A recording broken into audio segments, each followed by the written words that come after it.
we want to beat big oil, we have to look at the way we beat big tobacco. In the 60s and 70s, big tobacco had a very sophisticated misinformation campaign. What cigarette do you smoke, Doctor? Once again, the brand named most was Camel. Which is, tobacco doesn't cause cancer. Tobacco doesn't cause heart disease. Imagine that today. Obviously, we know that's false. Lawyers began to sue. People had cancer. They died of cancer. And the science was there.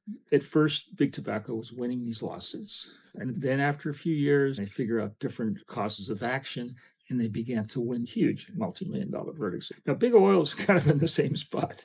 We know from congressional testimony, we know from the Los Angeles Times and Inside Climate News, ExxonMobil realized from their own scientists that their product was causing global warming. At first they said, we have to be the leader. And then within a year or two, they changed their mind. We're not going to change.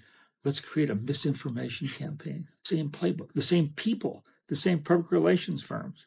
There's been congressional hearings that show the deception, but the lawsuits against tobacco eventually succeeded. That's one of the avenues. There's a whole youth climate movement of lawsuits, some successes and some failure. Big oil is scared.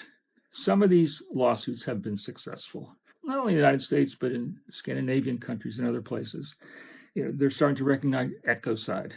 So it's beginning to change. And big oil is fighting that tooth and nail.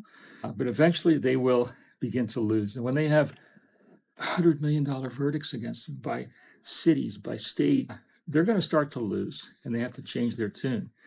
And don't think they're not scared to death. Big oil is scared to death because it all comes down to, $100 million verdicts, big verdicts.